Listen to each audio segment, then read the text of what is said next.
परम गुरु एक पंडित इस्लाम के खिलाफ बोलने और लिखने वाला आखिरकार कैसे मुतासिर हुआ। उसने इस्लाम के खिलाफ लिखना और बोलना तो छोड़ा ही, फेवर में इतना अच्छी बातें करने लगता है कि सुनने वाला ये कहता है कि ये मुसलमान हो चुका है। नाजरीन, इसकी बड़ी अच्छी आप बीती है, खुद ही सुनाता है अपनी जुबानी। आपसे गुजारिश है इस वीडियो को आखिर तक देखिएगा, बहुत कुछ आपको सीखने और समझने को मिलेगा। और साथ में गुजारिश है वीडियो को लाइक और शेयर करना बिल्कुल न भूलिए। एक अखबार निकलता है उत्तरी भारत में, दैनिक जागरण, बहुत मशहूर, सबसे ज्यादा पाठक हैं उसके। उसमें एक लेख छपा था, दंगे क्यों होते हैं। बल्लाज मधोक, जो बुजुर्ग लोग हैं उनको जानते होंगे बल्लाज मधोक को, उन्होंने एक लेख लिखा था और कुरान मजीद की कुछ आयतें थी। तो वो आयतें देखने के लिए कि क्या वास्तव में सही है कि नहीं, मैं इलाहाबाद में एक दुकान में गया और मौलाना फतेह मोहम्मद खान साहिब जालंधरी और मौलाना अब्दुल पारिक साहब की हिंदी का अनुवाद ले आया और उसमें हमने देखा तो वो कुरान मजीद की वो आयत वैसे ही मौजूद थी। तो मुझे लगा कि ये बात सही है और मैंने किताब लिखी, इस्लामिक आतंकवाद का इतिहास। बाला साहब ठाकरे को बहुत पसंद आई, उन्होंने उसका अंग्रेजी ट्रांसलेशन कराया, the history of Islamic terrorism के नाम से। बाद में एक सज्जन ने, अब मैं वहां आ रहा हूं कि मेरा सोच कैसे बदला।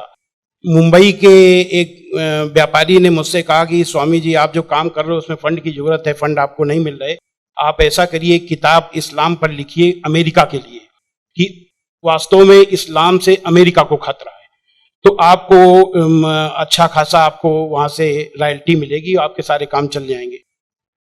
लेकिन वो बड़ी किताब होनी चाहिए। उसको लिखने के लिए मैंने हजरत मोहम्मद सल्लल्लाहु अलैहि वसल्लम की जीवनी पढ़ी। जब जीवनी पढ़ी तो जो कुरान मजीद की आयतों को मैंने आतंकवाद से जोड़ा था कि इन आयतों की वजह से आतंकवादी बनते हैं, लेकिन जीवनी पढ़ने के बाद मुझे लगा कि ये आयतें आतंकवाद को रोकने के लिए हैं, आतंकवादियों को, सुभान अल्लाह, क्योंकि उनमें जो युद्ध का आदेश था वो आतंकवाद और आतंकवादियों के विरुद्ध था। तो मुझे लगा कि मुझसे बहुत बड़ी गलती हो गई, एक धर्माचार्य से ऐसी गलती नहीं होनी चाहिए। और वो गलती क्यों हुई? वो गलती का जिम्मेदार मैं नहीं था, उस गलती का जिम्मेदार अनुवाद करने वाला था, जिसने ये नहीं बताया कि आयत का मतलब कैसे समझें। किसी भी, हम यहाँ जो गैर मुस्लिम भाई होंगे उनको मैं बताऊं कि आयत का मतलब समझने के लिए जरूरी है कि आयत क्यों और किन परिस्थितियों में आई। ये जब जानेंगे तभी सही अर्थ मालूम होगा। तो ये जानने के बाद मैंने एक दूसरी किताब लिखी, इस्लाम आतंक या आदर्श, यानी इस्लाम में आतंक नहीं, आदर्श ही आदर्श है। और इसका हम दूसरा उदाहरण और हम दे रहे हैं क्योंकि हमने एक दूसरी किताब भी लिखी है। एक बार मैं जा रहा था, अभी थोड़े दिन की बात है, तो एक सज्जन से मेरी बातचीत होने लगी। मैंने कहा इस्लाम में आतंकवाद है ही नहीं। तो उन्होंने क्या किया, अपने मोबाइल में दिखाया एक इंटरनेट से कि आज से 100 साल पहले ब्रिटिश पार्लियामेंट में एक भूतपूर्व जो प्रधानमंत्री विलियम ग्लैडस्टोन थे, उन्होंने कुरान मजीद को लहराते हुए उसके बारे में कुछ नेगेटिव चीजें कही थी। तो मुझे बिल्कुल अपनी बात याद आ गई कि जैसे मैंने गलत समझा वैसे विलियम ग्लैडस्टोन ने भी गलत समझा, और उसके जिम्मेदार वो नहीं, अनुवाद करने वाले थे, क्योंकि उन्होंने सही अनुवाद उसको सही ढंग से एक्सप्लेन क्यों नहीं किया। तो मुझे लगा कि अब इस पर भी एक किताब लिखने की जरूरत है। तो मैंने एक दूसरी किताब लिखी है, कुरान जीने की कला। वो अंग्रेजी हिंदी में है, वो छप चुकी है जामिया नगर में, जो जमात इस्लामी के मरकज से छपी है। अंग्रेजी में इस्लाम एंड आर्ट ऑफ लिविंग के नाम से अंग्रेजी में भी छपेगी। अब इन सारी चीजों जो मैंने इस्लाम को देखा, कुरान को देखा, उसके हिसाब से मैं एक छोटे से निष्कर्ष पे पहुंचा कि इंसान में इंसानियत लाने के तरीके का नाम इस्लाम है। और ये जुमला नहीं है, ये जुमलेबाजी नहीं है कि मैं अपने तरफ से मैंने कोई एक मुहावरा कह दिया, एक जुमला फेंक दिया। ये बात दलील के साथ मैं बताऊंगा, और मैंने दलील के साथ देखा है। ये इंसानियत के दुश्मन है, काम, क्रोध, मद, लोभ, मोह, ये दुश्मन है। और कुरान मजीद में इन सब के लिए बहुत ही बड़ी बुराई बताया गया है और रोक लगाई गई है। पहले एक चीज हम काम को ले लेते हैं। काम यानी कि किसी भी महिला को, किसी भी औरत को अपनी बीबी को छोड़ करके और दुनिया की जितनी महिलाएं हैं उनको अपनी मां, बहन, बेटी समझना, ये कुरान में बहुत ही सख्ती से पालन करने के लिए कहा गया है।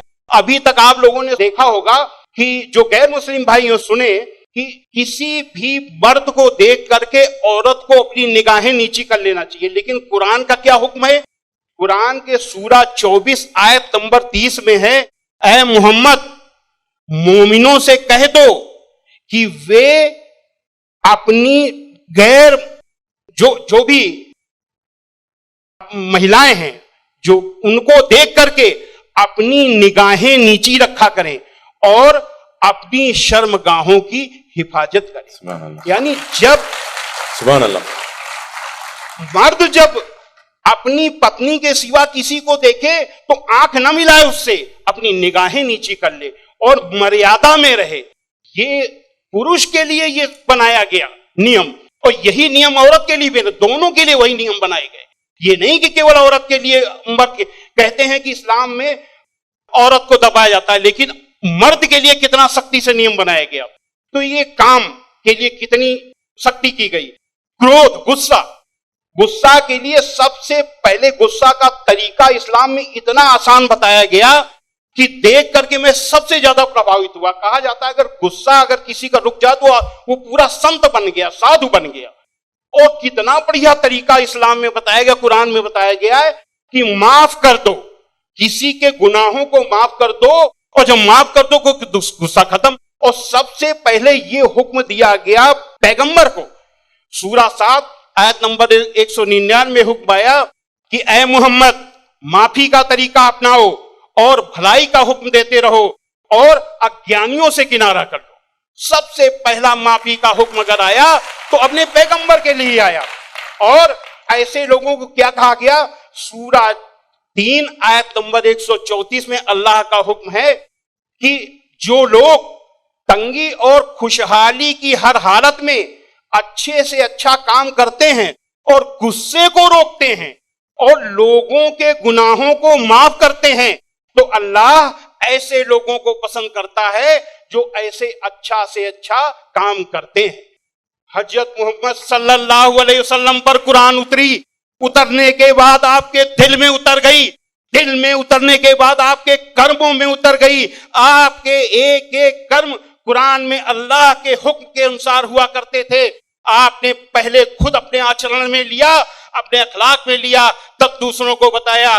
फतेह मक्का के दिन वो अबू सुफियान जो आपके खिलाफ मक्का की एक एक लड़ाई में आपका के खिलाफ नेतृत्व करते थे, जब वो सामने पड़े फतेह मक्का के दिन, तो हजरत मोहम्मद सल्लल्लाहु अलैहि वसल्लम ने कहा कि आज अबू सुफियान को माफी, और जो अबू सुफियान के घर में दाखिल हो जाए उसे भी माफी। आज जो अपने घर के दरवाजे बंद कर ले उसे माफी, जो मस्जिद में चला जाए उसे भी माफी।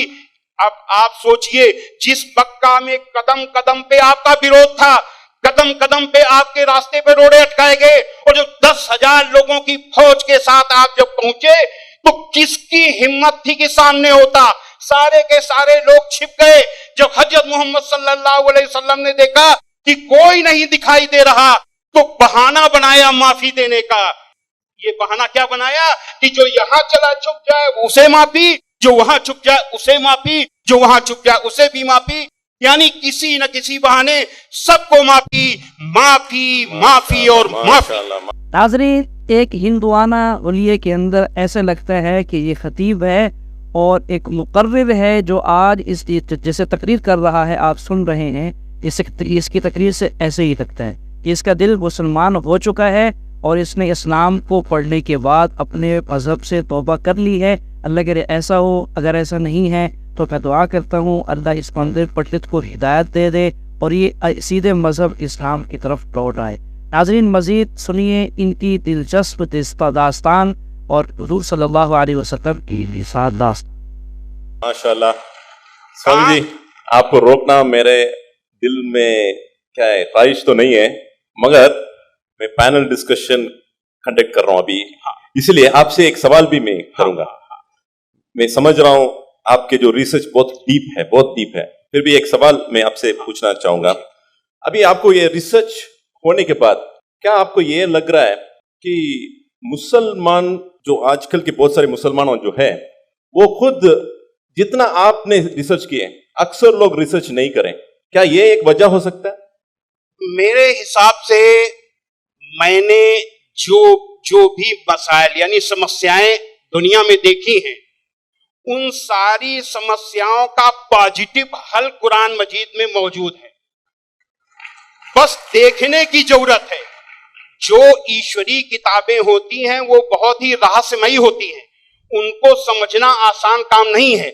उसके लिए तन और मन दोनों की पवित्रता चाहिए। केवल शरीर नहाया धोया ना हो, केवल शरीर की को पाक करने की ही केवल जरूरत नहीं है, मन को भी पाक करने की जरूरत है। जब शरीर और मन से पाक होकर के आप देखेंगे तो उसका रहस्य समझ में आएगा। आपकी हर समस्या का हल कुरान मजीद में मिल जाएगा। और उसी नजरिए से आज का मुसलमान कुरान मजीद को नहीं देख रहा, इसीलिए समस्याएं पैदा हो रही। सर मेरा सवाल ये है कि अल्लाह करे ये बात जैसे इस पंडित को समझ आ चुकी है, अल्लाह ताला बाकी पंडितों को भी इसकी समझ अता करे, और इसके साथ साथ जितने हिंदू और सिख और दीगर मज़ाहिब के जो लोग हैं उनको भी अल्लाह ताला सही समझने की तौफीक दे। चलिए इस पर सुनते हैं डॉक्टर जाकिर नाइक साहब से क्या कहते हैं। कि आपके वैल्यूएबल स्पीच के शुरू में आपने कहा था कि कुरान ही एकमात्र ऐसा किताब है जो हर जाति हर धर्म के लिए एक इंस्ट्रक्शनल मैनुअल है। लेकिन मेरा मानना ये है कि हर जाति हर धर्म के लिए, जैसे हिंदू के लिए गीता और क्रिश्चियन के लिए बाइबल, ये अपना अपना इंस्ट्रक्शनल मैनुअल है। सर तो मेरा सवाल ये है कि क्या कुरान ही ऐसा किताब है, कोई दूसरा किताब नहीं है जो दूसरे जाति दूसरे धर्म के लिए उसका इंस्ट्रक्शनल मैनुअल होगा? भाई साहब ने बहुत अच्छा सवाल पूछा है। उन्होंने कहा है कि मैंने मेरे तकरीर में कहा कि कुरान सारी जाति के लिए इंस्ट्रक्शन मैनुअल है। मैंने मेरे तकरीर में कहा कि कुरान सारे इंसानों के लिए इंस्ट्रक्शन मैनुअल है। और आपका ये सवाल है कि आपके हिसाब से वेद और भगवद गीता हिंदुओं के इंस्ट्रक्शन मैनुअल किताब है, कुरान मुसलमान की किताब है, इंस्ट्रक्शन मैनुअल है, तो क्या सिर्फ कुरान ही सारे इंसानों के लिए इंस्ट्रक्शन मैनुअल है, ऐसी कोई और किताब है कहने? ये सवाल बहुत अच्छा है। इसका जवाब कुरान मजीद में अल्लाह ताला फरमाते, सूरह राद में सूरह नंबर 13 आयत नंबर 38 में अल्लाह ताला फरमाते लिकुल्ली अजलिन किताब, कि हर दौर में अल्लाह ने एक किताब नाजिल की। हर दौर में अल्लाह ने किताब नाजिल की। नाम से कुरान मजीद में 4 किताबों का जिक्र है जो अल्लाह ताला ने नाजिल की, तोरा, ज़बूर, इंजील और कुरान। तोरा नाजिल की गई थी मूसा अलैहिस्सलाम पर, ज़बूर नाजिल की गई थी दाऊद अलैहिस्सलाम पे, इंजील नाजिल की गई थी ईसा अलैहिस्सलाम पे, और कुरान जो आखिरी किताब है नाजिल की गई थी आखिरी पैगंबर मोहम्मद सल्लल्लाहु अलैहि वसल्लम पे। आपका सवाल है कि सिर्फ कुरान सारे इंसानों के लिए, बाकी किताब नहीं है। अभी ये 4 किताबों का कुरान मजीद में जिक्र है, लेकिन कुरान मजीद में ये भी कहा गया है कि हर दौर में किताब है। मिसाल के तौर पे सूफ इब्राहिम, वो भी किताब है। तो अल्लाह ताला ने कई किताबें नाजिल की है, सिर्फ नाम से 4 का जिक्र है, इसके अलावा और किताबें हैं। कोई मुझे हिंदू पूछता है क्या आप कह सकते हैं क्या वेद अल्लाह की किताब है? मैं कहता हूं कि कुरान मजीद में नाम से वेद का जिक्र नहीं है, तो मैं ये नहीं कह सकता हूं कि वेद अल्लाह की किताब है। मैं ये कह सकता हूं हो सकता है, मैं नहीं जानता, हो सकता है वेद अल्लाह की किताब है, हो सकता है नहीं है, क्योंकि कुरान मजीद में इसका जिक्र है। मैं 100% नहीं कह सकता हूं कि यह है, लेकिन मैं ये जानता हूं कि जितनी भी किताबें कुरान मजीद के पहले नाजिल हुए वो सिर्फ अपने लोगों के लिए थी और हिदायत थी एक वक्त के लिए। जितनी भी किताबें नाजिल हुई कुरान मजीद के पहले, चाहे तोरा हो, ज़बूर हो, इंजील हो, या जितनी भी किताबें जिसका जिक्र कुरान मजीद में नहीं आता है, वो नाजिल हुई थी अपने लोगों के लिए। वो पैगाम का अमल करना चाहिए जब तक नई किताब नाजिल ना हो। अगर मान भी लेता हूं कि वेद अगर खुदा की किताब हो, मान लेता हूं मैं आपकी बात, क्या वेद खुदा की किताब है, तो वो सिर्फ उस वक्त के लिए था, उन लोगों के लिए था, आज के लिए नहीं। क्योंकि कुरान मजीद अल्लाह की आखिरी किताब है, वो सिर्फ मुसलमानों के लिए नहीं और सिर्फ 1400 साल पहले के लिए, क्योंकि वो आखिरी किताब है, वो सारी इंसानियत के लिए थी और क़यामत तक है। जितनी किताबें पहले आई वो सिर्फ महदूद थी एक वक्त के लिए और एक समय के लिए, खुसूसन कुछ इंसानों के लिए। मिसाल के तौर के ऊपर तोरा नाजिल हुआ था सिर्फ यहूदी के लिए, मूसा अलैहिस्सलाम पे नाजिल हुआ था जब तक नई वही नहीं आई, उस वक्त के लिए और उन लोगों के लिए। आज क्योंकि कुरान मजीद आखिरी कलाम है, वो सिर्फ मुसलमानों के लिए नाजिल नहीं किया गया था, सिर्फ अरबों के लिए नहीं, लेकिन सारे इंसानों के लिए। और जो कुरान मजीद का पैगाम है वो सिर्फ 1400 साल पहले के लिए नहीं है, वो क़यामत तक के लिए। इसीलिए अगर मैं मान भी लेता हूँ वेद खुदा का कलाम था, वो सिर्फ उस वक्त के लिए था। और जितने भी अल्लाह के कलाम जो कुरान मजीद के पहले आए, वक्त के दौरान उनमें मिलावट होने लगी।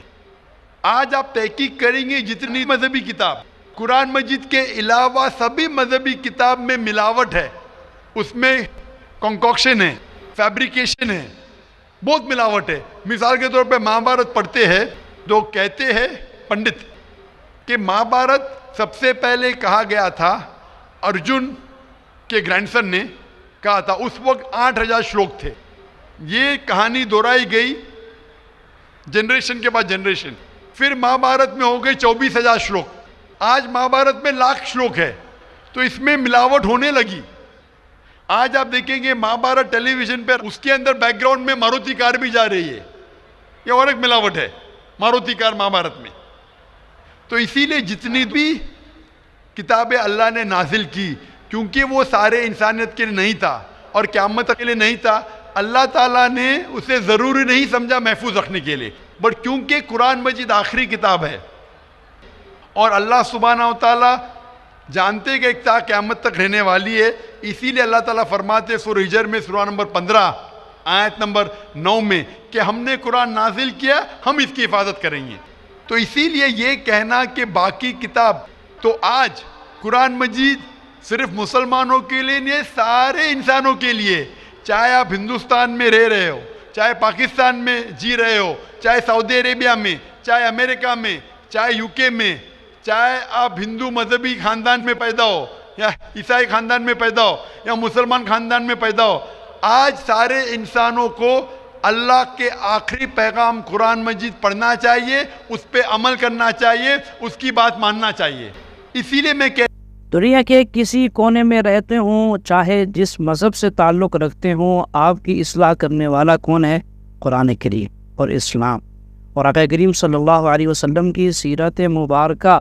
जैसा कि आपने शुरू में सुना है, वो पंडित, उसकी इस्लाह कैसे हुई, वो इस्लाम से मुतासिर हुआ तो हुजूर सल्लल्लाहु अलैहि वसल्लम की सीरत मुबारका पढ़कर हो। तो नाज़रीन, हम सबको भी चाहिए कि हम अपने नबी हज़रत मोहम्मद सल्लल्लाहु अलैहि वसल्लम की सीरत को पढ़ें। आपकी अज़वाजी ज़िंदगी, आपकी अज़दवाजी ज़िंदगी और इसके साथ माशरती, अखलाक़ी और जंगी ज़िंदगी, सारी ज़िंदगी के सारे हालात को पढ़ेंगे तो हमारी ज़िंदगी के अंदर निखार आएगा। अल्लाह हमें तौफीक दे। चलिए आगे सुनते हैं मज़ीद डॉक्टर साहब क्या कहता हूँ। कुरान मजीद सारे इंसानों के लिए, ये चीज़ मैं वेद के बारे में नहीं कह सकता हूँ, क्योंकि अगर आप तहकीक करते हैं वेद में भी मिलावट है। आज अगर आप साइंस के ज़रिए तहकीक करने लगेंगे, कुरान मजीद को छोड़ के बाकी सारे किताबों में आपको गलती मिलेंगी। तो ये गलती मैं अल्लाह को मंसूब नहीं कर सकता हूँ। मैं नहीं कह सकता हूँ ये गलती भगवान ने की, ईश्वर ने की, अल्लाह ने की, क्योंकि ये जितनी किताबें कुरान मजीद के पहले आए वो सिर्फ महदूद थी कुछ लोगों के लिए और महदूद थी वक्त के लिए। अल्लाह ने, भगवान ने, ईश्वर ने इसे महफूज रखने की ज़रूरत नहीं समझी। आज क्योंकि कुरान मजीद आखिरी पैगाम है अल्लाह का, अल्लाह ताला खुद कहते हैं कि वो महफूज रखेंगे। इसीलिए मैं कहता हूँ कुरान मजीद एक वाहिद किताब है सारी दुनिया में जो सारे इंसानों के इंस्ट्रक्शन मैन्यूल है, मेरी भी और आपकी भी।